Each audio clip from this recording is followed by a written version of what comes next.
México entre 1990 y 2015, ha crecido el parque vehicular en un 5,3%, mientras que la población lo hizo a un ritmo del 1,5%, según datos que reveló el Índice de Movilidad Urbana elaborado por el Instituto Mexicano para la Competitividad (INCO), lo que significa que los vehículos crecieron 3,5 veces más rápido, según datos cruzados del Instituto Nacional de Estadística y Geografía, INEGI. En el 2015, 15 ciudades de las 20 más importantes no registraron inversión en transporte público, y solo la Ciudad de México, el Estado de México, Jalisco y Coahuila cuentan con una ley específica de movilidad. Estos datos se obtuvieron al calificar la capacidad para ofrecer alternativas de transporte atractivo, deseable y alcanzable para toda su población.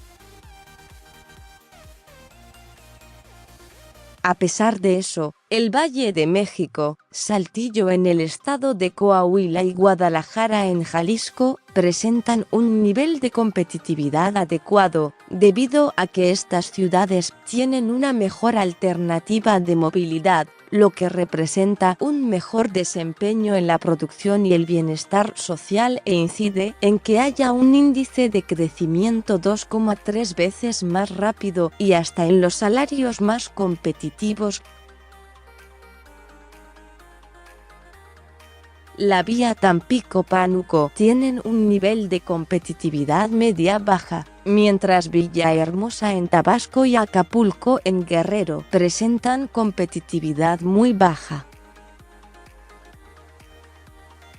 En estas ciudades existe una movilidad insuficiente, por lo que tiene implicaciones en rubros más delicados como la atención a la comunidad. También en estas ciudades la tasa de homicidios por cada 100.000 habitantes es 4 veces mayor que las que tienen una mejor movilidad. Índices que se tomaron en cuenta en la investigación para verificar la eficiencia y la transparencia gubernamental, midió la inversión que se realizó en transporte sustentable, la provisión de transporte y la gestión de calidad del aire.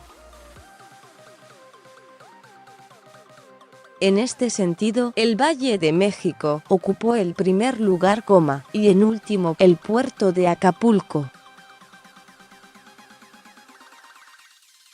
En promedio, durante 2015, del total de los recursos federales para movilidad, las ciudades invirtieron tan solo 2% en transporte público y 7% en infraestructura ciclista y peatonal. Además, 15 de las 20 ciudades no registraron inversión en transporte público ese año.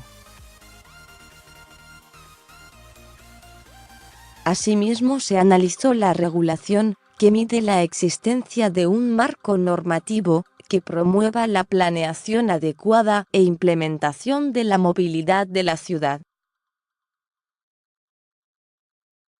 Las ciudades con mejor normatividad tienden a tener menores tiempos de traslado y accesibilidad, por lo cual la CDMX y el Estado de México destacan en este sentido. En estos lugares se reconoce a la movilidad como un derecho y al peatón como prioridad. Se privilegia además al transporte no motorizado, además de impulsar a la innovación.